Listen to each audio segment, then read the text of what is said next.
Welcome, Dungeon Plunger Union members. I have my +1 plunger. I've got a cup of holy water, my deliciously flavored coffee, and as always, my I have a special Union member with me today to help plunge the dungeon and flush evil down the drain. Our guest today is a prolific writer, artist, blogger. Welcome to the show, Courtney Campbell. Oh, thank you. That's accurate. I'm a writer and an illustrator for sure. You wouldn't say that you're prolific or a blogger? I mean, am I prolific? I've been doing it for a while. What is it? We'd have to define it, I think. You have a lot to say about stuff. I do have a lot to say about stuff. It's true. Let me start off this whole thing with saying, first of all, thank you to Dark Fluid for hooking us up. He's a scholar and a gentleman. Um, but my first question is, quantum ogres, are they an endangered species? And why do you feel so strongly about them? Oh, that's a blast from the past year. I think they are, right? Like I used to when I was in the 80s and 90s and early 2000s and reading online, I used to get so angry at the stupid things people would say and the things that they would do. And then at a certain point, I began talking about it, like, look, you're playing a game with people. The object is not to remove their agency, it's to provide them choices, and you can't force an outcome. You should be there to play too, to find out what happens. And it was sort of a shift. We all know the shift. It was on G Plus and it changed the direction of the main D&D. It was I'd say a creative success overall for the industry. And now I can go read threads in D&D and they only make me go blind and get angry about 20% of the time instead of like 100% of the time. Before we get too deep into things, could you just give us a little brief, synopsis of who you are and how did you get into gaming? Oh, I got into gaming when I was like 7 years old, and my dad bought the player's handbook. And you're flipping through it. You see that picture of that paladin, and you're like, there's something here. I'm also I'm schizophrenic, so I've always sort of not experienced things in the same way other people have experienced them. And that's not good, by the way. That's not like a benefit or a thing. I would give anything to avoid that. But D&D, you know, um, it provides sort of a fascinating rational structure for the expedition into the unknown to retrieve knowledge and bring it back to civilization, to grow the tree. And that's cool. And it kind of fulfills ancient holistic purposes. I mean, it's sort of a vision quest, right? And I have a lot of thoughts about, sitting down, and the shared reality makes it real when you sort of augur through dice. I've talked about this all on my blog over years. And at a certain point, it's just like, how long do you want to just talk about something if you don't actually do something? And so I decided to do things. I wrote I sort of condensed all of my thoughts into an alternate player's handbook, Dungeon Master's Guide monster manual called the Negative Space Trilogy. It's the On Downtime and Domains, Artifices, Deceptions, and Dilemmas, and Bestial Encounters for caused by monstrous inhabitation. And the names are a pun on D&D, of course. So D&D, AD&D, and BECMI. But the books themselves are sort of like the collected my thoughts. And then once I collected them, I didn't want to do the thing where, you just repeat what you say over and over and sort of don't like say anything new. And so I decided to make things.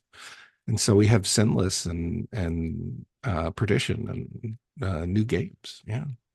Talking about your schizophrenia, I feel like you're open about it. How has that affected your sort of experience with the game? Because specifically D&D being how it's perceived as, or at least back in the day, associated with Satan worship and all sorts of stuff like that. How did like you? I imagine that those two things combined must have made things kind of difficult in that regard? Yeah, Or I live in the Bible Belt too. I don't know that that was ever really an issue. It's a scary word, right? Ooh, I have schizotypal personality disorder. It doesn't come with a great deal of psychosis. It makes me have difficulty maintaining relationships, and Mhm. it includes things like odd appearance and dress and cadence of speech, which people, I guess notice. Right. But I think that, we're all part of a human organism, and everybody has their own individual design and role and makeup, and it's a scary word, but it just defines a certain type of people. Some people are autistic, some people are athletic, some people are schizophrenic. I'm medicated. I was diagnosed by a local doctor. I don't know that. I think that a lot of uh writers and TTRPG creators and musicians are probably have had schizotypal personality disorder. It's sort of, you know, uh part and parcel with the type of thing that makes somebody want to sit alone for 18 hours in a room and draw pictures. I don't yeah. I'm So open about it because it's not anything to be not open about. It explains a lot of things. You shouldn't right, agree with the weird things that a schizophrenic thinks. right. Like you should enjoy their art, and But I mean, I guess the reason I ask is so because there is that stigma that's associated with people who have mental health issues or on the is there a spectrum. stigma? I mean, I Is think there a there stigma? is. I think there I think is. that if somebody has that stigma, it is irrelevant to me, which is um symptomatic of schizotypal personality disorder. I don't care. I've never considered what somebody else might think as a motivation for any of my behavior. Well, I mean, I think that's a healthy way of looking at it. But in terms of like, let's say you're the average. I disagree with that, by the way. I don't think it's healthy at all. I think people in general, for their well-being, should be very concerned with what the monkeys around them think, right? With what their Hmm, peers think, interesting. because they're at risk to them. I don't have that reaction, so I can like insert it intellectually, but I don't actually have any concern. If somebody dismisses me or has a stigma of me because I've been diagnosed with schizophrenia, that seems like a them problem. But it's dangerous for me because then, they take action. Like sometimes people don't like things, they act, Right. right? And I always get surprised by that. But I mean, so let's say I'm a game master, right? Because the originally the focus before I kind of went into deep into interviews and stuff like that, I was kind of promoting myself more as like giving game master advice, how to make you a better game master. If I'm a game master sitting at a table and I have a new group of friends, I'm not, some of them I'm really good friends with them, some of them are new people that I've never met. Like let's say you show up at my table. How would you suggest that game masters um learn to deal with or interact with people who suffer from similar sort of Well, situations? that's a tough question. I worked in mental health for 20 years. So like I have a lot of experience dealing with narcissists and schizophrenics and racists and alcoholics, and you know you should take classes. Like there's Hmm. no, like you Right, do right, need different techniques for different types of people, right? The normal thing is if somebody's sitting at it, like it's not, it's like the same thing if they're missing a limb. If they're yeah, sitting at a table, their GAF is obviously high enough, their general assessment of functioning is obviously high enough, so you just treat them like you treat a person. Ask them right, what they want. They may not want the things you want. They may not, the person who has the artificial arm will let you know if they need assistance. Don't treat right, them like somebody who's disabled. I think that's just the broad thing, is you treat them like a person, right? fair. So if, for instance, because you're saying like we shouldn't necessarily agree with some of the things that you say, then Oh no, how would that's crazy. I'm literally crazy. so how would There's a you book that says this person is crazy. Don't agree with it. so how would you approach somebody then? Would you basically take them aside after the game and say, "Hey, dude, like, I observed this kind of behavior or this kind of thing happen. It made me feel uncomfortable. I wasn't really sure how to address it with you." Like, is that what you would Oh, suggest? Or that's normal, assertive human communication, right? You just yeah, you know about the communication styles, right? Passive, passive aggressive, aggressive and assertive. You just you just use the normal stuff, right? You don't, you just like if something weird is going on, and I'm super normal running a game. Like I don't think anybody would ever think like, oh, there's something wrong with that guy. People they learn how to get along, because it's not a Yep. visible disorder. You probably have played with people who have all kinds of mental disorders in the past, right? Yeah. You Yeah. just use assertive communication. You say, I don't understand your motivation for that. Why are you doing that? Let's talk about Right. that, right? Or Right. what are you trying to accomplish? Just avoid the end run around the GM, whatever, right? You're playing the game together. I'm not trying to trick anybody. Let's just Hmm. have a discussion. Yeah. I No, don't, you sound like you have a specific behavior in mind, though, an no. instance that you've experienced. I mean, I'm always fascinated. I've always been fascinated with people about why do people think the way they do? Why do they act the way they do? What motivates them to do the things they do? I used to think like, why do serial killers do serial killer things? I'm a little less, um, I guess, and I don't want to say enamored with serial killers because that sounds creepy, but I just I also listen to a lot of true crime, Jason. It's all right. I like it. well. I, not that I want to dismiss this conversation, but No, it's like this we're all kind the of time with yeah, me. I just want you to it's know okay. everything But is going to go like this. that's fair. And honestly, I prefer these kinds of conversations where people have I'm not just asking the questions and then we're like getting like a I prefer the long scenic route. Yeah, well, Um, I mean, like it is directly tied into what we're here talking about, which is the Sinless and the new yes, Sinless yes, Kickstarters. These are my thoughts. Like, I can't just come out and say these things because people just dismiss it. But you put in a work of fiction, you create some dynamic things, you create very realistic situations that we're going to be facing in a matter of time. People uplifting and marrying their animals, 100% is going to happen. Life extension, right. like all the fusion power, AI replacing all labor. So let's go. Let's Okay, see. so I just want to say, okay, Cyberpunk I feel is more maybe the not as much the cyber, but definitely the concept of fighting the man feels like it's really come back in to like vogue. People were like cyberpunk is dead. The cyberpunk thing has like passed us. I'm like, dude, no, we're living in the cyberpunk era now. Yeah. We are completely being taken over by corporations.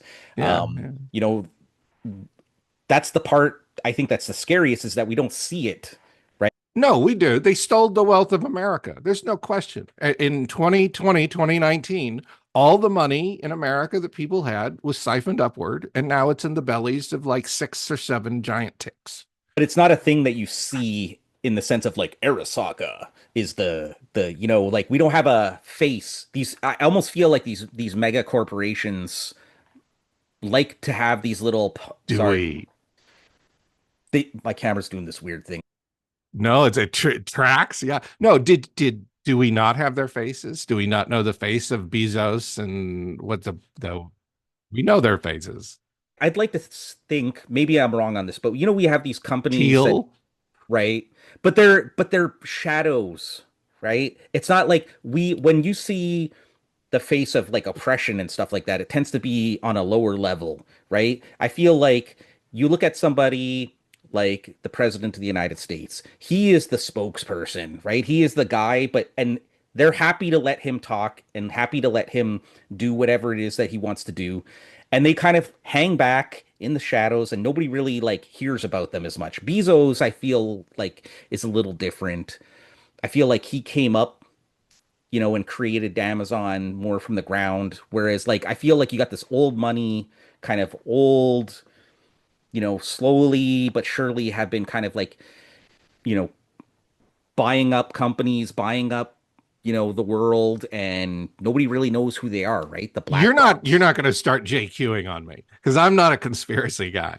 No, no, no, Like no, I no. don't think that okay. I No, no, don't no. think I mean, I think that the problem is capitalism. Like let's be really clear. It's the idea that we've assigned value to money when money simply represents transitory needs and we've mhm. allowed people to extract that wealth upwards. I don't think it has anything to do with the race or the religion or an organized plan. It is simply the effective result of capitalism on the world No, no. stage. I definitely, I look. I don't think that there's like a conspiracy in that sense. I just think that Yeah, there's yeah. I agree with you 100%. I think that there are people who just the acquiring of wealth has been their thing, right? And it's a Yeah. generational thing that's been going on, Well, my it happened in the 1800s, the robber barons. It was right. the same thing. Yeah, Americans were poor, the robber barons had all the money. Do you know what they did? They took everything from the rich people and created the most prosperous wealth and power that the world had ever seen. Hopefully, we'll get around to that again. They instituted minimum wage, 5-day work weeks. They stopped child labor. They gave us the weekend. Everybody had unions. They were getting paid well. Companies made hundreds of thousands of dollars instead of billions, and those extra profits were paid to the workers. The money is fucking there. They just stole it. well, Like, my problem isn't my product or my audience. I have had hundreds of people come up to me and say, I can't afford your product. Like, why? It's a little thing. You mean you don't have enough money for food and housing? No, they do not. So I think that it is incumbent upon the government, probably, to address the needs of its citizens by preventing people from stealing all the money and starving them. I don't know. Housing is not an investment; it's a place people live. We should exactly. build Yeah. houses that last for 1,000 years. The Coliseum's still standing. We know how to fucking do it. They don't want to do it. They need to keep doing things to create the illusion that we still have to labor when we're on the verge of eliminating the need for any human to ever have to do anything ever again. Most Right. of our systems are completely automated. Power, water, production. We've invented tasks for people to run on so that capitalism can continue to think so people can steal. Yeah. So Sinners, this is your book. You came out with this what was that? 2024? Yeah, yeah, it's about 3 years old now. So this is to me when I saw this, what had attracted to me to it when we talked about this off air was that you had this really interesting concept for sectors in the city, kind of giving mechanics to the city, giving a reason, kind of um, allowing the city to become, more a character within your game. Uh, and I thought, oh, this is just like your version of like Shadowrun. Tell me why I'm wrong. Oh, that's good. That's good. So it's not Shadowrun. Like, Shadowrun has a lot of baseline assumptions, right? It's a trad game. And what do I mean by trad game? I mean traditional in the sense of like 2E, where you had a module, you went on the module, you went on the adventure, you followed the adventure. It's sort of the way that early DCC modules were. They're roller coaster rides, linear. You go through the thing, you have the events. 3Es were very focused on combat stuff, like old DCC modules were focused on experiences and traps and scenes, and Shadowrun is like that. You're given a module, you go through it, usually following a somewhat linear path with some options on how you approach a few things, and you watch important NPCs do things. By definition, Sinless can't do that. It's a sandbox game. It gives too many tools to the players to obviate any sort of forced path.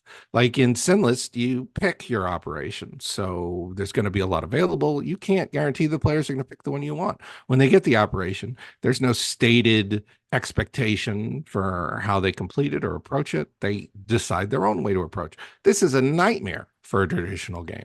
You can't you can't control anything because it's a sandbox game. And there isn't a Cyberpunk sandbox game that has a cohesive economy so that you're not constantly trying to figure out like how much jobs pay or it's all there. I did all the work because anytime I ran Shadowrun, I ran it like a sandbox and I had to do all this work.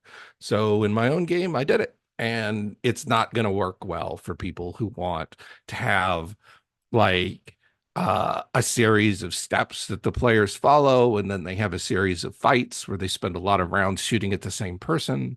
This is more like a tactical game where, like XCOM or Battle Brothers, where you move, you kill an opponent, you move again, you grab the treasure, you move again, you take cover. You break cover, you shoot somebody, three people are now dead. It's more like Warhammer 40K than it is, say, 5e, where you hit a troll 7 times. And like I watched a demo of 60. I like Shadowrun. I played 3E for 10 years. I think I of course I'm a fan. You look at my work. I'm obviously a fan of Tom Dowd and the original creators and writers for Shadowrun, right?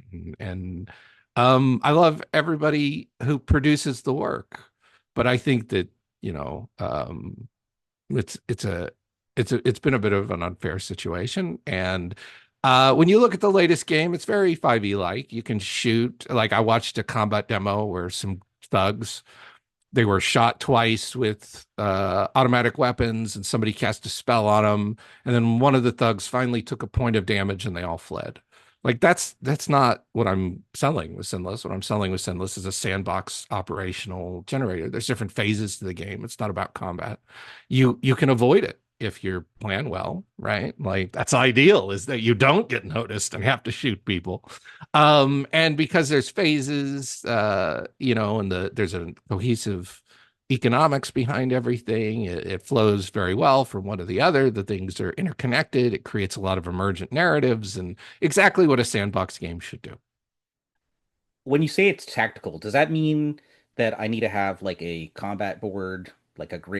Yeah, well, that's one of the phases. So, like what you have the planning phase, right? And one of the things you can do during the planning phase for an operation is get like the layout or the secret entrances, and then you lay out a battle map, right? But the difference is it's not a combat map. You're sneaking on site, raising alert, and if you can keep alert below a certain value, you can do the job and never have any combat at all.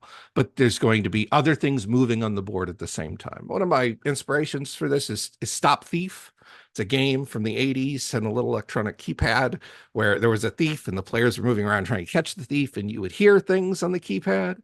And so, like, that's it. It's sort of like the mega dungeon phase before combat starts. And you've had a couple wandering random encounters, and one's 180 meters away over here, and one's 360 meters away over here, and one's 100 meters away over here. And you don't have line of sight because you're in a dungeon. And you move, and then they move, and then you move, and then they move. Except in this, you have a goal. You're trying to, there's treasure around, little data files hackers can steal. There's, valuables around that you want to ransack, but at the same time, you have an operation, you're there for a mission.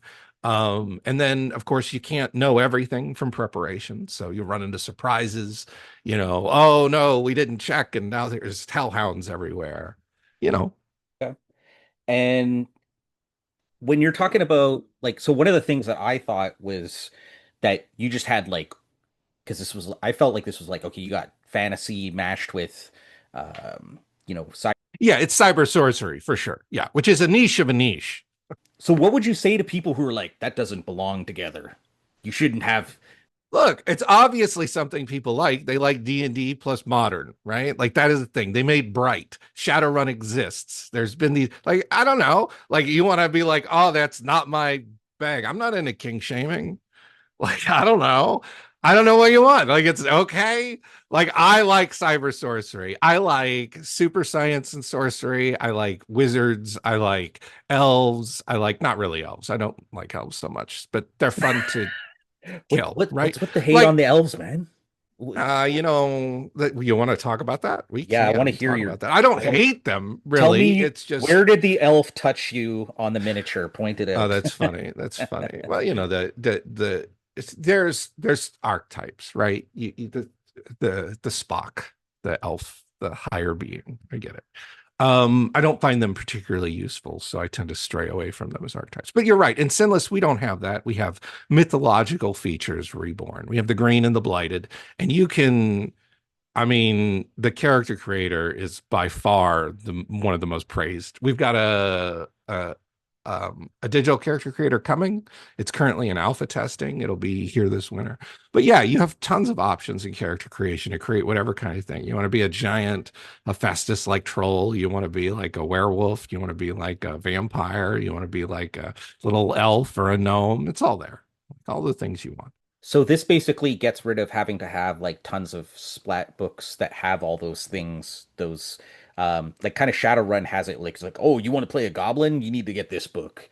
Whereas this sounds like I don't know. Maybe this is arrogant, right? I'm not a content creator. I'm not doing this to generate revenue. This is right. art. People can like it or they cannot like it. Okay. We have We have game design spaces. Like the Magic thing isn't a splat book. It's the core rule book is a core rule book. You don't have room for optional things. The Right. Mage book is the Magic option book. It's going to have like leyline natures and characteristics for sector terraforming. It's going to have new abilities that make rank B mages more viable at their priority. It's going to address some law and magical law things that were left out of the sector phase because they're not really a core mechanic, but Mm. can be a reasonable thing people can assume to do in the. It's the empty design space that we're finally filling. I don't want to. No, that's Alex actually said just redo the core rule book every 2 years, and like I would do something else. I don't want to. I don't want to. I'm not a. I don't know. I'm not filling a product line. I'm creating a cohesive game. That's a final thing. We'll do it and we'll move on. We might have a revised at some point in the far future. We've been collecting errata for the last 3 years and it's still only like 8 lines long. If it gets to a couple of pages, I'll do a reprint or something. But like it's a good, solid game. I forgot how I'm even answering this question. I hear yes, meatball. I know. we're cool Very with upset. pets. If you Oh yeah, we have a lot. We have a pet channel in the Discord. Oh, I'm nice. building a community too, right? And Sweet. ideologically free. I'm not everybody's torn in 70 different directions. But cyber sorcery and futurism and a non-ideological approach and thought about these things is something that's appreciated. We have a surprising variety of people in our community, and they seem to get along well. That's great.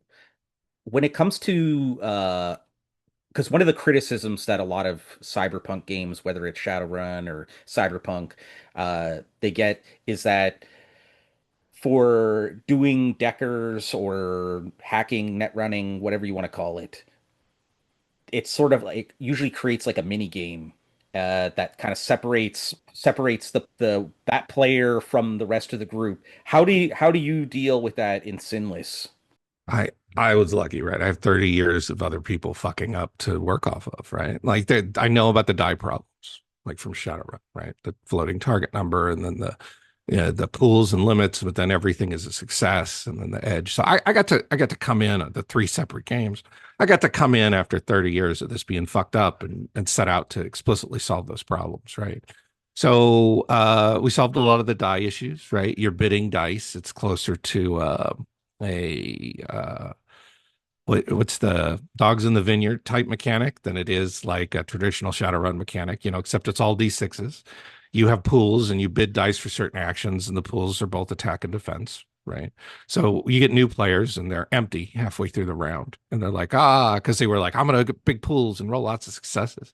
But it's more about balancing your pool use through the round and what you're gonna need to accomplish the mission. And you get dwindling resources as you go along and you take damage, your pools shrink, right? So your the limits shrink, you can't roll as many dice. And then all of the things, they're all on the same game table, right? If you can see it, you can shoot it. That includes software agents or spirits.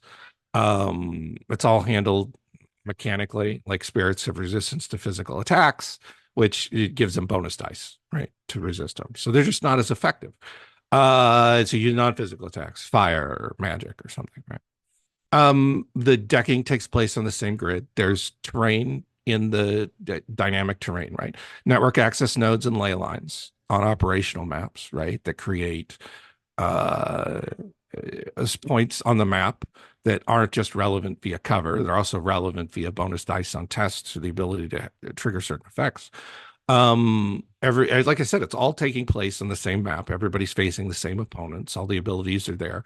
Deckers can only do certain things. They're like thieves, right? They're there to steal and open files. So deckers and technomancers have that ability. That's their core function. But then they do different things beyond that. Like deckers aren't going to be very combat oriented, but they'll help more with prep. Whereas technomancers just want to stand there and uh, squig out right in front of everybody with huge body pools and doing weird things. So like it's all taking place in the same map. Everybody's contributing to the same goal. You don't have that separation. And it's fun. Like because you get the shifter. He's like, "Well, I'm going to open up this door," and then there's guards in there, and the decker's like, "Well, I'm gonna open up this file," and then bees appear everywhere. They're like, "Ah, why did we make these two bad decisions?"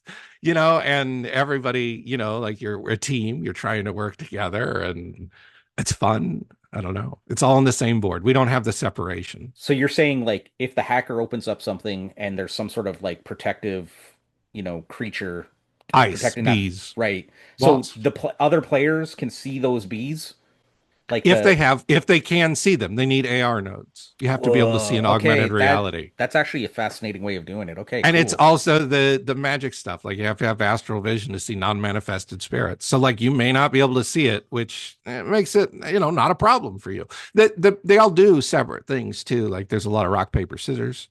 Like it's very hard to shoot a Ronin. It's very easy to put them to sleep using magic. They don't have huge resist pools. The character builds are this way too. You will find that when you build for something, like a lot of mages build their character and they get to the end and they're like, oh my God, each of these foci weighs one and I have a strength of two. I can't carry all my wands. And so then they go back and they shift like it's the system. When you make a system, it's like giving birth, right? You never really know what your peasant railgun is going to be. And Sinless is pretty fucking solid. Surprisingly so. Like we've had very few things. There was like, I guess the weirdest mechanical thing we had is that there was a desire for people wearing power armor to take lethal damage because their stun pools were smaller than their physical pools because they dropped willpower. And initially, I was like, well, I think that's kind of intended, right? You wouldn't normally you would want to take stun damage instead of physical damage, right? But then the power gamers they complained, and I was like, well, the solution for that is really in the power armor. You get the injectors that remove the stun damage, right? If you don't want to, like, I think that's the solution is that you devote yourself to. It's a consequence like I don't know what to tell you. Like I feel that that's kind of an interesting thing that I wasn't expecting, but most of it works great. Yeah, it's just fantastic. And there's like I said, there's different phases, and the mechanics are the same for all the phases. You have the sector phase, and then the job acquiring and preparation phase, which are kind of similar, right? There's two halves to that. And then you have the infiltration and the extraction, the combat, right? The getting on site and accomplishing the job. And then you have a chase framework where you escape in a vehicle. I think it is unacceptable that people release action or cyberpunk games without a way to have car chases. I'm too big a fan. Both of like car chase films and also things like Car Wars. Like I love them. Yeah, the French Connection, Ronin, Baby Driver, new, old, Gone in 60 Seconds, Fast and Furious. I love car movies. I think it is they're a staple of cyberpunk. I think it is terrible that there aren't forefront, and our chase engine is fantastic. It's just the same as a combat engine with slightly different positioning and mechanics. We have these wonderful cards which are not necessary to play but help for things that might happen on the chase, how you accomplish it. And then we've got these gun cards. You were showing me some of the art from the book earlier, but we've got all these resources, and then we've got these assets for face characters. They get individual that provide abilities that you can't get anywhere else. I mean, I've got a lot of positive things to say about Sinless because it's a good fucking game. I think that you're right that a lot of people are just like, cyberpunk and magic, cyber sorcery. I'm not into it, and I'm like, good, okay, great. Find the person is, tell them, and live your life. I guess be happy. Have you had any like blowback from like Catalyst or WizKids or whatever for doing They this? they back the first Kickstarter. They know what's Oh up. yeah, I'm not okay, breaking any copyright law. Yeah, cool, I've talked with Jason and like not. I mean, I feel for them is where I stand on that. I think right. that some of the employees at Catalyst are some of the most creative and helpful people, and I wish they were given more support. Is that something that if they were like, hey dude, you want to come and work for us, produce Shadowrun Oh, content, would you? I would never work for Catalyst. Okay, I just on a moral basis, I don't right, believe that it's appropriate to embezzle money from writers and women, and I don't believe it's appropriate to forgive the person who embezzles the money based on their religious affiliation. right. So I just, on a moral principle, I'm not ever going to work for Catalyst, but I don't I don't hold anything against anybody who Right. does. I think it's a hard world out there. I don't think most people want to hire me because I'm pretty idiosyncratic, right? Like you hire me to do like Raggy, I guess hired me, or I did a book for Raggy. I think that's the probably the appropriate position for me. I don't think I worked well with it in a company. No. But I mean I mean, more like from we talked about it. Did we talk about it earlier? Like I'm schizophrenic. Like right. that's going to create all kinds of difficulties for me that a corporation isn't going to want to deal with, right? Like I'm just not. I'm not built that way. But I mean more from a not so much from a company perspective, but more from a product, like the working in the world of Shadowrun. Like if you were disconnected from that and you had the opportunity to Oh. be able to be like, hey man, you can make a Shadowrun game product. It could be an adventure, it could be a mission, whatever it is that you want to do. Would that be something you'd be like, hell's yeah, I'm on? I have no idea how to really respond. What I don't have any idea is how people are going to think about my response. I have no idea what people will think about what I'm about to say. But like, I love everybody at Catalyst. I want to make that clear. All the employees, Jason, the people who are writing. I get it. I get it. I don't want to cast any aspersions or any negative things on there. Um, my problems with Shadowrun are real and manifest. I had to tell both my father and my ex that having implants made them less human when both of them had insulin pumps. Like I didn't want to do that. It was uncomfortable. I don't like the embodied exoticism and racism in the setting. People become Ani or ogres. I've tried to eliminate that. We don't have mana. We have the Manon. We have the Manon bolt. I don't want to take Wendigo cultural icons. There's the early 1980s exoticism, Orientalism of Japanese. It it is a wonderful setting, but it's a bit like going back and working on Dirty Harry movies or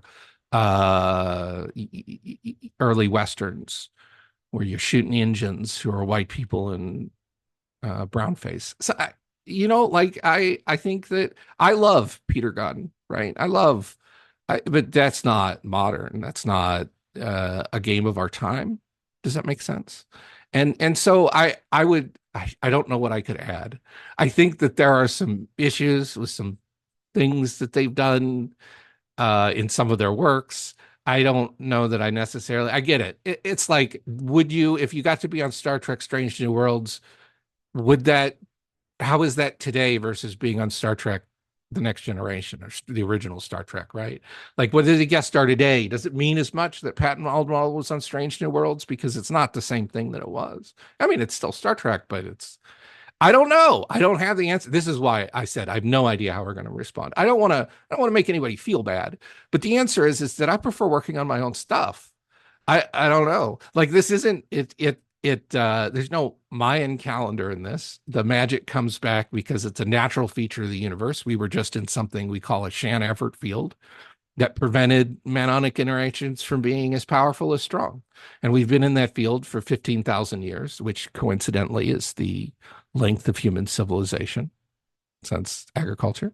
And we were in that field for the 200,000, 250,000 years we were alive before um, we left it. Now we've left it. The world is changing and magic's coming back. And the whole point of cyber sorcery is that you can examine current societal issues through a sci-fi lens using emotive and psychological and philosophical fantasy ideals.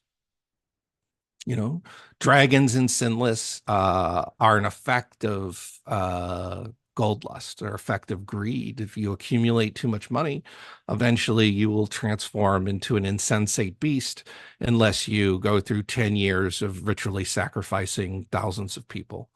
And then you can maintain your agency as you become a giant dragon. So, right? We're doing it. You're gonna it's in there. We're doing it. Like what is legal slavery look like? Because we're on the border. China's cloning people. What are we going to do when we have replicants you can grow in 6 weeks with an expire by date that are living creatures? Well, I'll tell you what we're going to do. We're going to house them like livestock and sell them to people, and they're going to get abused and murdered and raped and killed. And they're going to be built to love that. Okay, good luck. What's happening? Oh, we should be a religious autocratic theocratic society to prevent that from happening. We've got those in Sinless too. Go visit Jesus Town. Like, I don't know, I'm making commentary about these things, about these possible futures. The sex robots are coming. I don't know what to tell you. They're already here. You can already buy an AI sex robot that responds to your touch and talks. It's just pretty soon going to start being able to walk around and do dishes too. One of the things that I found running one of my own Cyberpunk games was it's very cathartic to be able to play through some of these things that frustrate me so much about our society that we're living in, and to be able to, like, in my opinion, healthily, you know, get rid of some of that anger that you have in you without, actually going out and doing really bad stuff to other people. That's important in operation design. I make it very clear in Billionaire Bounty that the point of the operation is for the players to make a sentinel decision. They do not have things happen to them. They are the ones who do things, who make the choices, who have the agency. And the great thing about that is that there are no right choices. Like, our society, in spite of our current leadership or whatever, is generally led by people who have an intelligent view of what humans need and who strive to achieve it. Go talk to some city planners. Like, these are real issues that do not have simple answers, and we've been trying to answer them forever. China spent 1,000 years trying to develop a test for magistrates to avoid corruption. Like, it's not a new problem. Like, like, I don't know. I think probably there's a chance for a good outcome, and hopefully Sinless can help provide some sort of exploration of those ideas and themes. I mean, I do think that that's one of those things that's super fascinating about human behavior, is that I think some of these people who are doing really, really horrible things that are in power today genuinely believe that.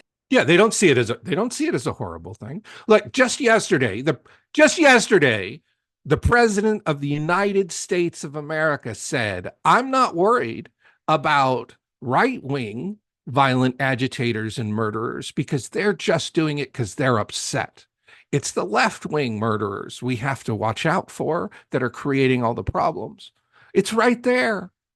I keep saying to myself, I'm like, how do you justify, like, what is the justification in your mind that you feel so strongly? Like, at some point, I understand at some point it's like, okay, I just want to get rich, right? Like, I want to have a lot of money, but at that only goes so far in my mind, where it's like having money can't be the only justification. Like, there has to be a belief system. There has to be something that you're Yes. rationalizing inside your mind where Yes. you're like, No, for no, this sure. this makes sense. This is worth the You sacrifice. you You know? have to understand that it might be like the other people might be right. Like, I'm super left, right? Like, Right. everybody knows I green technocratic, like probably left of communists. I just don't want to kill people. But like That's a that good doesn't thing. that I you know what you have, what you don't have any of in a green technocratic society? Freedom.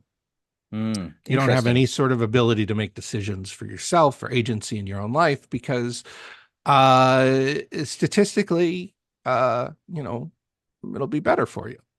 Like, Hmm. that's what city planners kind of do. That's what I'm talking about, is the difficulty of these things, is that maybe they're not wrong. I'm not talking about, like, obviously, our great king of child rape island leader is an idiot and is still every day just filled with the pain of the rejection of his worth by his father, and obviously is a miserable person who doesn't have any idea what he's talking. He's told he has images in his mind that he believes are true. That's not relevant. That's just politics. The answers to these questions are not clear, and when you get a lot of money, it affects physical changes in your brain, which is why you see a lot of these behaviors. And everyone believes at any given moment in time that they are making the most rational decision, providing the best good for the most people. And that's true of them too. Mm. So what, like, so one of the things like in Canada we have, well, free healthcare, so to speak. But I was talking to somebody I know who was deeply involved in like insurance and all that kind of stuff and how that kind of works. And they were saying, well, so if the taxpayer is going to pay for your healthcare, should you uh but people want to smoke, they want to eat certain kinds of food. There's all these different things that you're like, well, it's your body, your choice. You can do these things.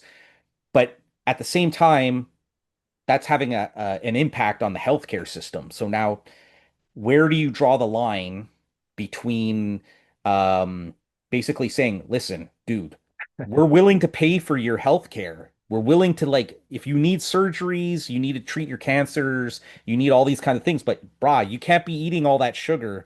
You can't be smoking. You can't be doing Well, that. that is. And Yeah. it's Yes. kind of it's an interesting question, right? Because Yeah. at what What? point, Yes. The answer to that question is I'm a game designer. I design games. That sounds like something for, I don't know, a politician or a city manager to work on. Like, why do you care what my stance is on anything? You know, like I make games and I'm allowing people to explore things through the games. I don't have that answer. And you're right. Those are the questions.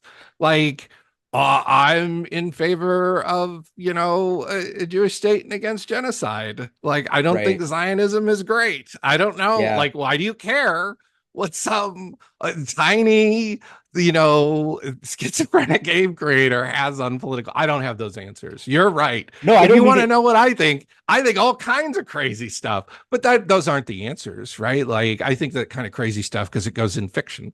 My biggest problem right now is I'm having trouble parodying reality. Like cyberpunk settings are supposed to parody like things that are going on right now, but a headline was Gen Z takes over what the country in a what was it I posted? Let me make sure I get the headline right.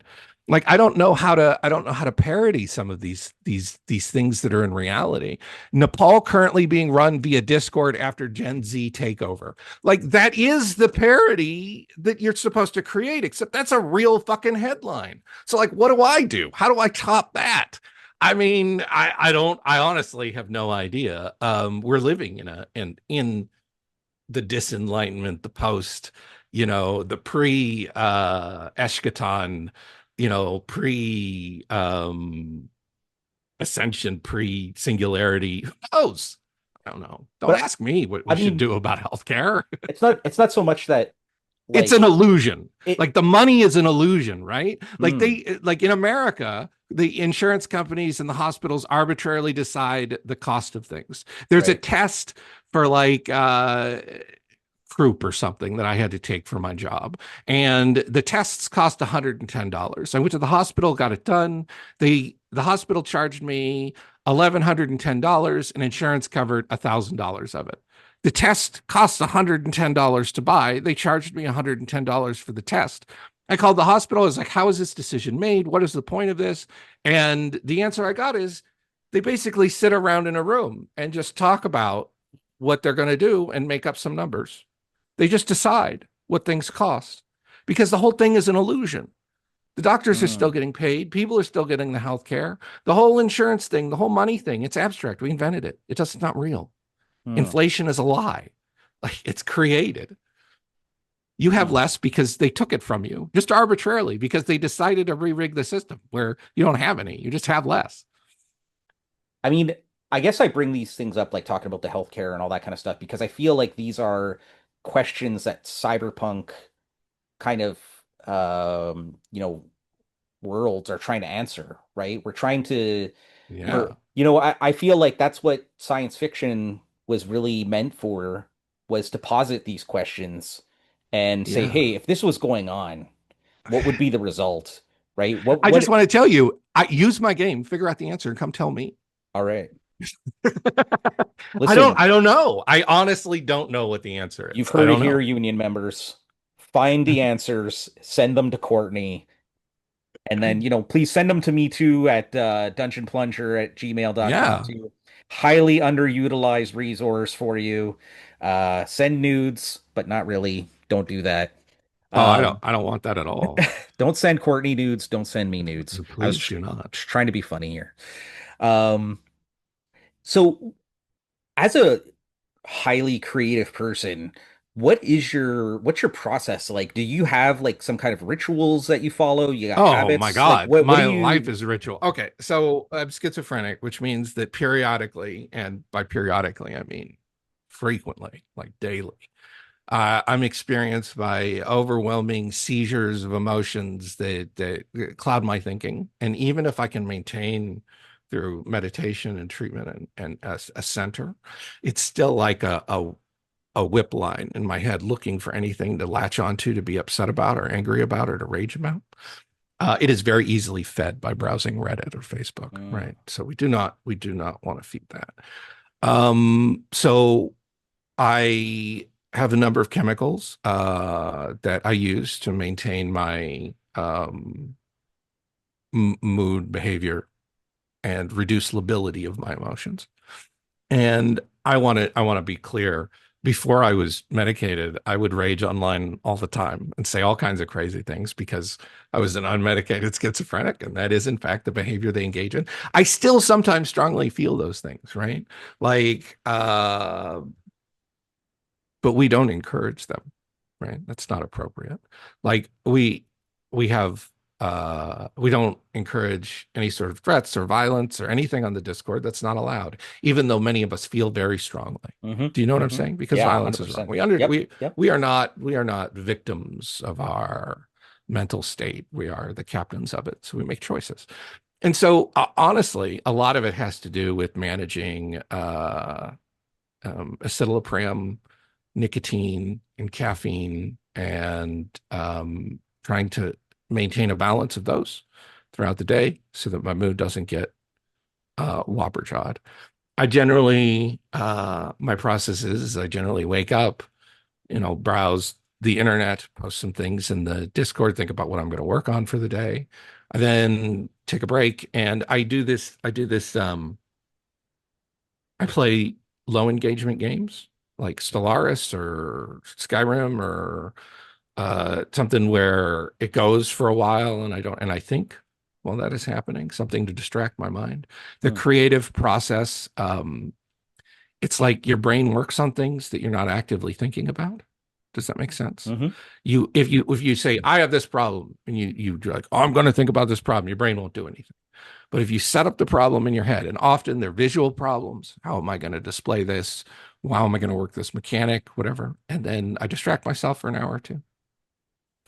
And then I'll get the answer or an insight, right? And then I get to work. I usually write or draw for 4 or 6 hours, take another break, and then there'll be another burst of writing at the end of the day, which is more creative but less cohesive. Like new systems, new ideas, they get done at the end of the day. Things that I'm more confident on, they get handled in the beginning. And you can see my work output on the Discord. Like everything I'm doing every day, it's going up on the Patreon and I work publicly, right? So you can see the development of the art as it comes along and the writing, and I post first drafts for feedback from people, and then I get that feedback, and then we play test things, and I talk to people, and I'm very open. I'm not defensive about my work because I'm a professional artist. Like I've been doing this for 30 years now. I went through, when you're artist, you're going to draw 200 pictures today, and then we're going to stand around and talk about them. And you're like, how am I going to get 200 pictures done? And then you go through the critique process, and I have artists I work with to critique my work, both writers and drawers. And then it's a job. I do the media, I answer the emails, I do the thing. I don't know that I ever have a day off or that I'm ever really working. Does that make sense? Yeah. Like I'm constantly producing, but I would be doing that even if I weren't getting paid. And if it's not enough to house and feed me, then I'll just starve and be homeless. Like I don't know what else to tell you. There is nothing else. Like this is the only thing I'm made to do. I feel like I'm specifically made to do it, so I'm doing it. Is this your full-time job, doing the game design now? Yeah, I don't do anything else. I don't do anything Nice. else. It probably wouldn't have been possible without D&D. And D. And if money were my goal, I could certainly raise a lot more money by doing Shadow Dagger Dark Heart stuff, right? And Right, doing right. 5e stuff. Like there's huge audiences for that. But I might because money is made up, but like I'd like to have food, you know. Yeah, that's always Yeah, but having food's a you know, plus. like it's a job. It's not a great paying job, Right. but it is a full-time job for sure. That's pretty. I'd say, I don't know, like actual writing, drawing, probably 40 hours a week, over 7 days. But constantly thinking and feedback and play testing. And I mean, this is part of the work. Does this feel like work? I'm chatting with you about D&D stuff and life and stuff. You know, this is the job. This is what I do. Yeah. Yeah, no, that's rad, man. I love that. And I think that people like my work. I just think that most of the people who like my work aren't super into cyber sorcery because it's kind of niche. So we're Yeah. trying to get the word out and find those one or two people. You know, maybe this doesn't appeal to you, but it appeals to fucking somebody. Go find them and tell them. They'll be happy. No, I've definitely, so this is my thing. Like, I have always been intrigued with like cyber fantasy style games. I've never run one yet because I feel like it's hard to find people who want to like have that mashup together. Um, and I think maybe I was putting that on myself and not being like, oh, well, people won't want to play it. The current group that I have now is very much very open to the things that I present them, and so I've been able to branch out and try a lot more things now, which has been really amazing. It is Um, amazing. It yeah. greatly enhances your ability to, yes, absolutely. It's very important. I play a ton of games. Do you, so when you're doing your writing and your drawing and stuff, do you do that like physical medium? You got like pens and paper, or are you Well, like I doing it? learned I went to school in the 80s, the 90s, right? So I learned traditional. I draw from my upper shoulder. I have nerve damage because I put my weight on here or whatever. But I'm working in digital media now using traditional techniques, not digital ones. I'm basically using digital media. I mean, you see my art, right? It Right. looks like line art because it is. Yeah. That's what I focused on in college, right? Like so it's traditional techniques, but with modern tools, it does help. It's much faster for sure. Mm, But I didn't learn to draw on a tablet, you know. The tablet is just the tool I use now. I could still draw traditionally. I did until pretty recently, actually. It was just there's a volume to physical work. And I was in a situation where there was some bug issues in the complex. And, you know, what doesn't really go well with that are dozens and dozens of sheets of stacks of paper. hmm. So, you know, I no longer live there and we moved that stuff into storage. So there were logistical issues too for the switch. I I don't know. I'm 48. My arm shakes a lot more than it used to. The stabilization helps. Like it's a useful fucking tool. It's what if I was an artist and I was like when I was learning, this is what I would have wanted. Clip Studio Pro. Mm, You know, it okay. does everything I needed to. And what about for writing? When you're writing, is that mainly like computer? Do you have a specific program that Yeah, you I type. use? I type. I Yeah. mean, I have a I don't know. Here, let me show you. I obviously have a stack of working notebooks right here, right? Like Oh, I sweet. do. Yeah, like all those are none of these are empty here. Like you can look at them and they're filled with pages and pages of notes and stuff. So I still write like ideas. You need to be able to put them down on paper, but the writing is almost entirely an open office Okay. with Grammarly, and then I have an editor. Okay. Neat. Sometimes I use Google Docs if the document is going to be shared or reviewed, but I don't really like Google very much for Google Docs. Nice. Well, one of the things that we didn't really get a chance to talk about that I kind of was as I was going through your blog, because you're like one of the old school bloggers from like back in the Yeah, I've been day. doing this for 20 years at this point. You talk about Numenhalla, the Mega Dungeon. What's your experience with I Mega do. Dungeons like? What And some first of all, I love dungeons. I mean, I do. I love them. They're my favorite. Hex crawls, dungeons, for sure. I had a lot of things to say, and Cyberpunk seems the place to say them. And we get the same types of things, except different. You were asking like getting your group to run things. The fun thing about cyberpunk games is the planning. right? Mm. You have the job, and that's the part I like about Sinless the most. And I'll answer your question here in a second. But Hmm. like you have the different information pieces you can find out, and they're explicit versus the Mother May I of other Cyberpunk games. And so it's much more like a game like Clue or a logic puzzle where you're guaranteed that the information you get is reasonable because you spent the skill to get that information, but you cannot get all the information. And so then they plan, and they can do anything. They can get in the armored car and drive right in the front entrance and shoot Right. everybody and grab what they want and leave. Or they can sneak in through a secret entrance, or they can follow somebody to their house and rob them and then act on site as if they're employees. Or they can, I don't know, fucking anything, right? They can get on site and then hide inside and wait till the place is closed and then break out. It allows the players to build heists, right? And Right. it allows you to very easily, since all the information you have is needed to create that. So that's what's fun about sitting down and letting people play that. But the Mega Dungeon stuff, some of that has been published. I published a zine called Mega Dungeon, Hmm. and that's where most of the Newman Hala stuff is. A lot of that was me sort of working through creating cohesive art styles and learning Clip Studio. Um, I think probably, I would love to produce a collected edition. It's really inspired pretty heavily by Gene Wolfe's Book of the Long Sun, Hmm. Newman Hala. I don't know how familiar you are with him. And it's the kind of mega dungeon I would want to adventure in. It's filled with people and places.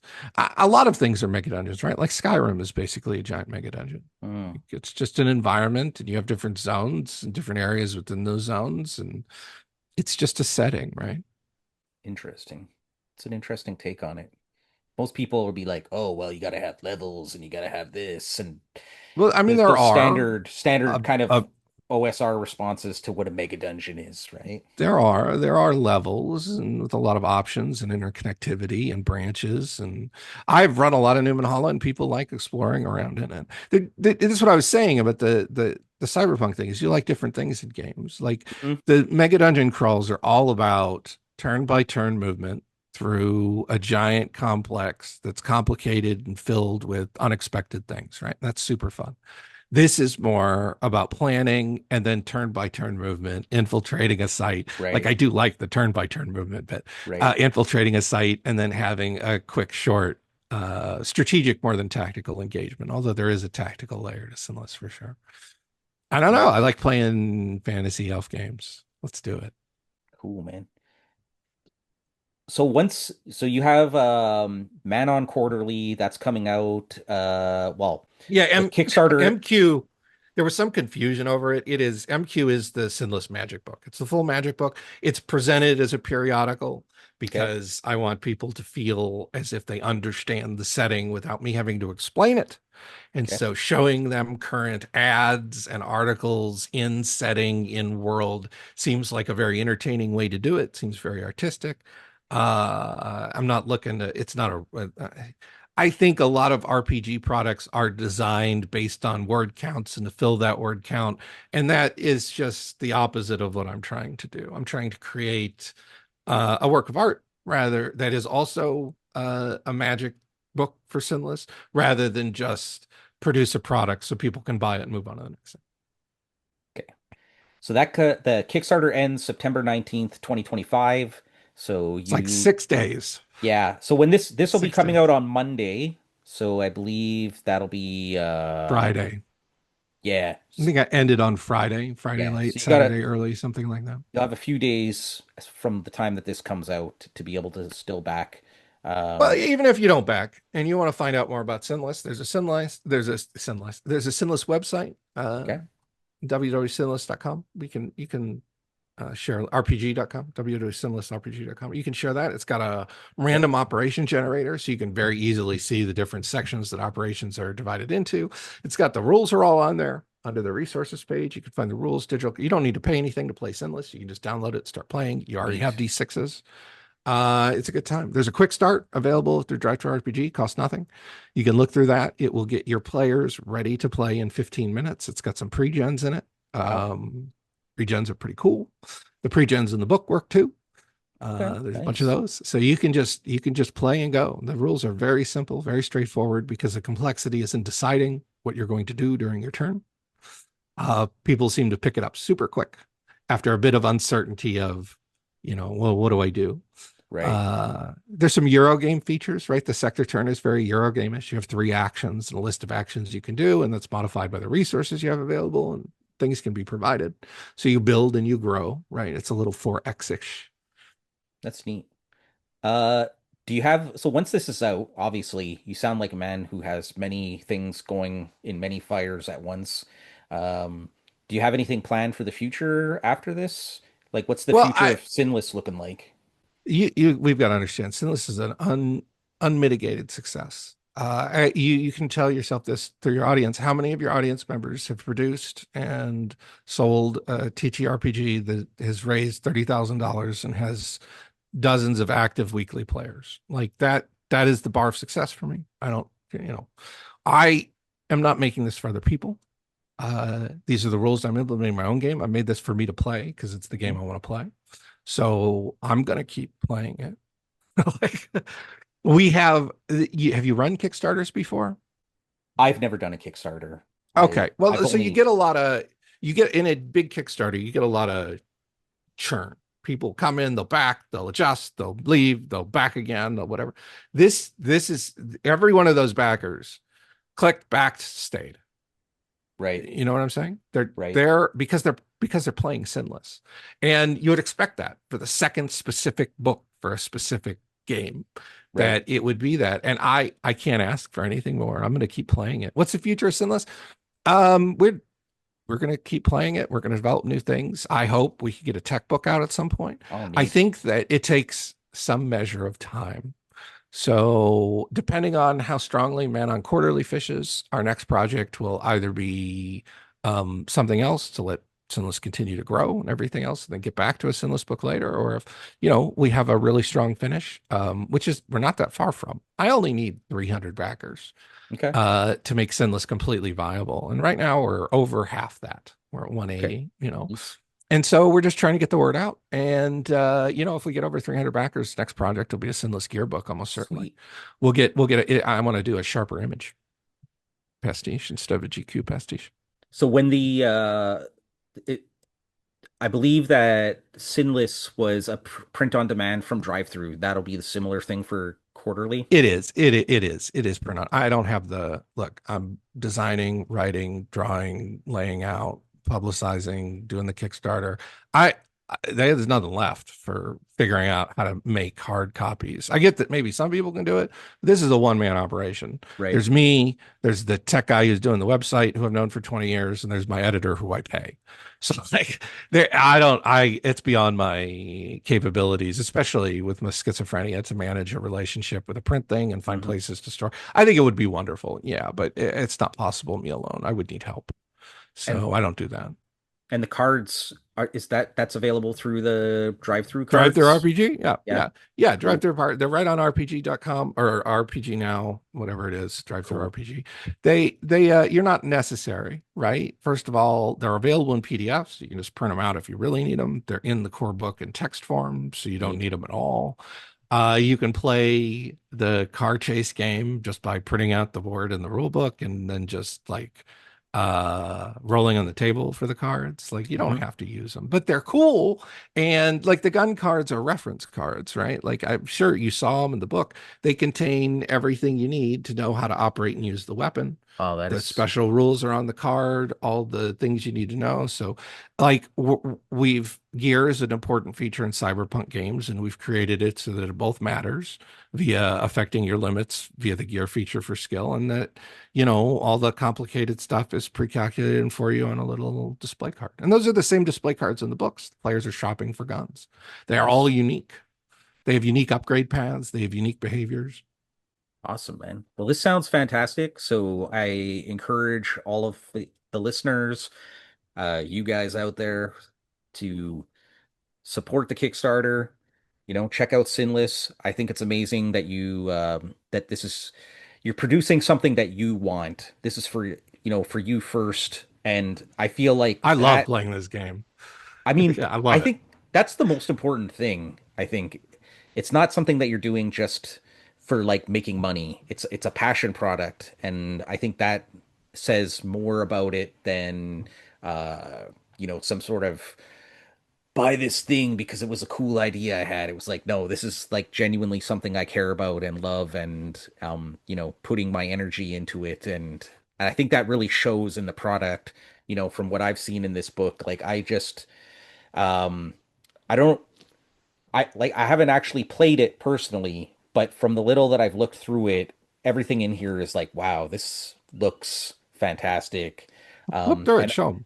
and I'm gonna definitely I definitely want to try and get this at my table. I may do like a so like this is one of the like really cool there we Yeah, go. I'm not just producing text, right? Like every page has layout stuff on it and graphics and images, and there's all kinds of cool stuff in Like there. this really has like that old school Yes. 80s, 90s style kind of The layout, big, which yes, that's intentional, right? Big margins, it's the appropriate stylistic yeah. fonts. Like I know what I'm So doing the art, I'm doing the but layout. It makes you feel like you're picking up a book in 1980 or 1990 yeah. for So yeah, like I said, I encourage you guys go out there, back the Kickstarter, check out Sinless, and try and get it to your table. I know I'm going to try and do that myself because, like I said, it's always been one of those things on my RPG bucket lists to get it done, and I feel Well, you can do like it next time you play. You download the quick start. It's got a couple operations in there. You can sit down, have a quick session. yeah, Like you can let me know what you think. It's got a I little tactical introduction in, like an introductory scenario to get people used to the rules, the normal thing. nice. And I will have links to your blog, to your drive-through page, the Kickstarter link, of course, and your Patreon. And I will add the Sinless list as website as well. Yeah, the Patreon is just what I'm currently using for a mailing list. There's no paywall. There's Okay. nothing on there that's restricted. You free follow is the same as a paid follow. Okay. There's no special whatever. It's just a communication channel where it's like people, of course, they can pay me monthly. Like I'm not going to stop you, but there's no requirement to do so.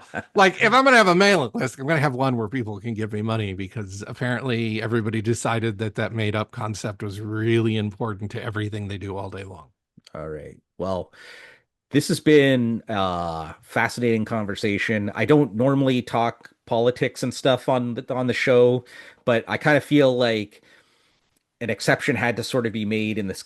If you're talking about, cyberpunk and corporations and, just society as a whole, especially today, I feel like we're living in a sort of a corporate hellhole on some level.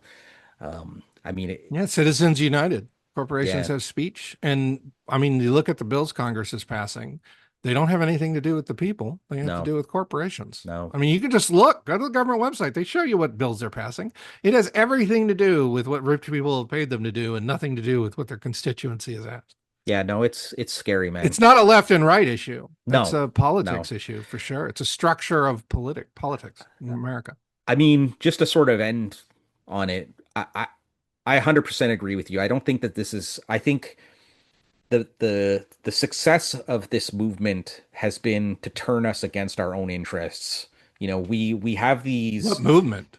What movement are you talking about? I'm talking about in the sense of this right wing, left wing ideology has like Oh yeah, basically that's turned, propaganda. yeah, Yes, that that that's is turned us against 100%. our own personal interests as human beings. The idea that you would fight against Well, it's healthcare, propaganda. Yeah, that you that's would what fight it's for. against somebody's, They're the not they're betterment not of, fighting against healthcare. They're fighting against deviant criminals who want to kill children.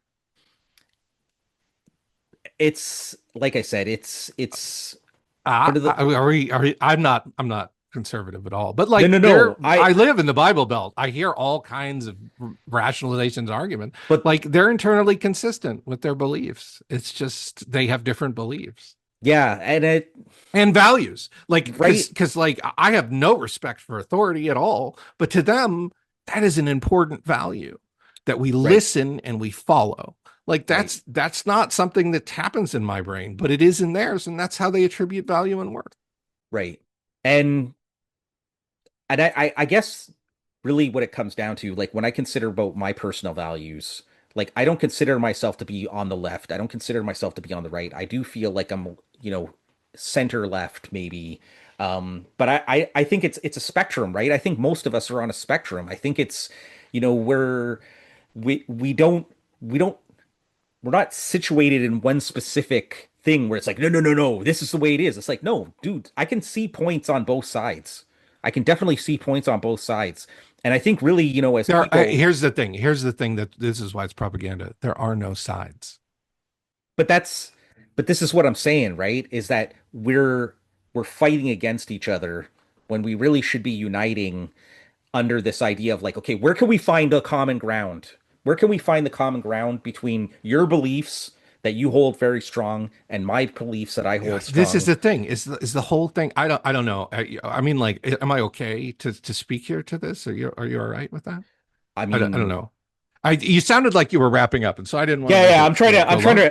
I'm trying to wrap it up here. I'm not sure how I'm going to do this episode now because it's kind of gone in like weird directions that I wasn't You expecting it to can cut go. it however you want it. Okay. I I mean, I I I I think that that whole thing, the whole situation is completely invented. There are decisions that need to be made, and in general, the decisions are being made based off good principles, humanist principles, right? And the rest of it, when you talk about left or right or what, that's all propaganda. It is simply to ensnare you in the ideological position of somebody who wishes to use you to propagate. Right? mhm, It's not original. What original experience or thought? Those are the only things I care about coming from you. Otherwise, you're simply being ideologically possessed and repeating something somebody else has said.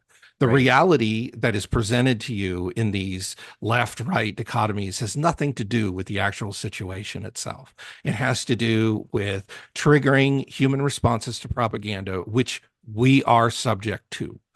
mm, You're not immune. I am not immune to leftist propaganda. You are not right, immune to leftist propaganda. In fact, we respond to it based off organic principles that have nothing to do, that are outside of our control. So the question is do you expose yourself to it? Do you allow it to alter your thinking? Do you allow yourself to become ideologically possessed? And I believe that the answer for me is no, because the safety you get from that ideological process, the sense of belonging, doesn't exist for me. Right? I don't care if anybody else is on my side. I find it absurd that there would be anybody who would match me in any significant way hmm, at all. So the idea that there is a group is simply one of the fictions that's given to you, or a side. There are no sides. There is a specific issue in every case which discussion can be had on, and the discussions on those issues are very intelligent and very moral. And what actually happens is that somebody then uses that to engage people in their system of control and exploit them for mhm. influence and power. I don't think we should be a part of that. Interesting. People, feel free. No, that's actually a very fascinating look. I hadn't really considered that from that angle. So honestly, like, thank you for like expanding my way of thinking about things. I think that's a great Crazy approach. people have weird ideas. Yeah. Look, I'm not gonna say you're This crazy. is why they want to put me in a camp, Jason. This is why. I think I think you make a lot of sense, and I think, but I think this is the part that's missing, right? Is the trying to understand the perspective of the other person and trying to, It's not missing. It isn't selected for. Like, why? It's there. I look for it. But the thing is that it doesn't do what they want it to do, which is to get attention mm, and to command eyes and behavior. Like, mm, what does? Stress, anger, frustration, whatever. That's what that feed is. It's a feed of things that make you react most strongly. mm, That will never show you a reasonable, thought out, melancholic approach to the reality of human existence, because that is not something that's interesting. It's long and technical and boring and dull, and much less entertaining than they're eating our dogs. And people get told these things, and it gets in their heads, and then they just believe it. They use it as a world framework to work off of because it's easier that way. okay, so let me ask you this then. how, because this is a fascinating conversation. I find like what you're saying is really, really poignant. How would you take this and approach it in a role-playing game? Like what would you how would you take saying what you've said, knowing what you know about like that these are things that we're trying to like um push people in a certain direction to get reactions, to get them to feel a certain way. How would you utilize that in as a game master? Well, it's mechanized in Sinless. Like you can use this Persuadertron to get followers, and then use an action to rage bait those followers to generate money. But Like that's you a can just do it. mechanical that's like a Yeah, mechanical yeah. thing. But But the how would you players are as the a agents. They are going to decide. Are you going to charge people for your hospital? Well, then you're going to have profit, and the people won't get health care. Like you decide. You are the one making the choice. How are you going to accomplish your goals? Is it easy to accomplish your goals if you use immoral methods? Yes. Yes, that is why people do them. Is it their Mm, own fault for being subject to those immoral methods and allowing you to exploit them? mm, Maybe I can justify it. I personally, in my history of role playing, have not found players to be colonial, have not found players to be exploitive. They are trying to sign peace treaties and maintain native rights and save the environment.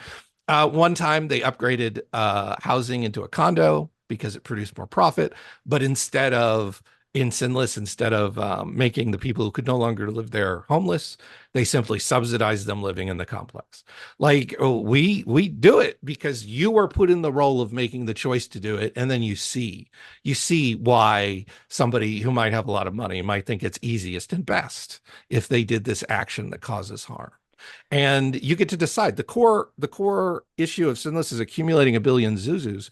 If you did the hardest mission, the highest paying mission, it would require you to do 500 missions without any expenses. Nobody mm, can earn $1 billion. So are you going to exploit capital to do it? mm. Because it's a lot easier if you do that. Build a couple Interesting. hospitals. I don't know. You figure it out yourself is kind of where I come at it. But like let's That's say how I explore it. You decide. Are you fair. going to do that? Make it, I don't know. Let's find out. But for instance, like you're saying, okay, so players genuinely try, and that's been my experience too, right? Players tend to be like, "Hey, let's talk this through. Let's like, let's not resort to violence, blah blah blah."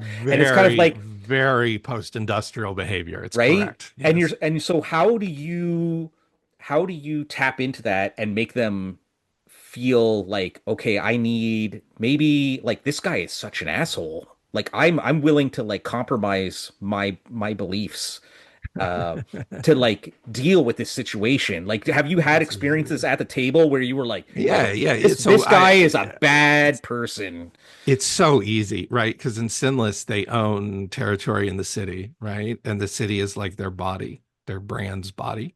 And so you Mm. just fuck with them. You burn down one of their buildings, you steal from them, they will go to the end, steal their magic item. Just take it from them. Have the guy break it right in front of them, and they're like, "Holy shit, fuck that dude forever." they will they will write songs about the revenge they get. It's so easy with Sinless because everything's out there. You can't be hidden, you can't hide. You got all this property, you got these things, lots of places to poke, lots of places to engage.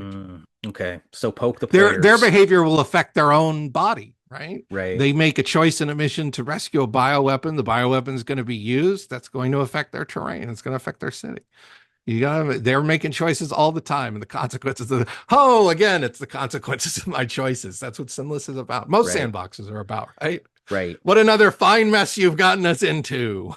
Yeah, no, I think like that's part of what made something like Breaking Bad such an interesting show to watch was that, Walter was constantly making choices and he had options to do the right thing, but inevitably, and like we see at the very end, he did it because he wanted to, because I am he, the one who knocks. right? It's his own ego, his And I think, own, and that's pretty true.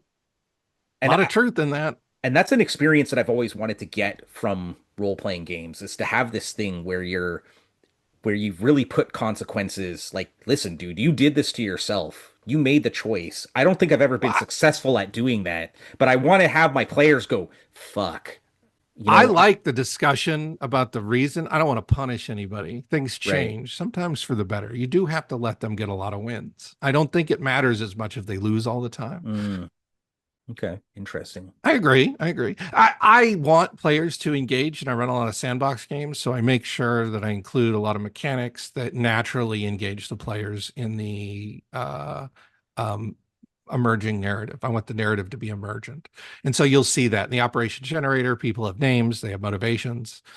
Any one of these, you run two separate operations, suddenly you've got two separate groups of people with motivations in the city that exist, and just from running random operations. And you get this sort of emergent dynamic behavior. You're friends with somebody one day, you're enemies with the next. You have different relationship ranks with them. You get access to different stores, you build new buildings.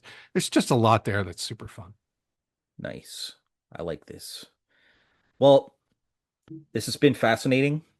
I think we could talk about politics and people and gaming for hours, but at some point we got to end this. So, um, again, just want to thank you for coming on, talking about your Kickstarter. Everybody, back it, make it happen, get them to 300 plus. So, until then, keep your plungers up, and we'll see you next week with another episode of the Dungeon Plunger podcast.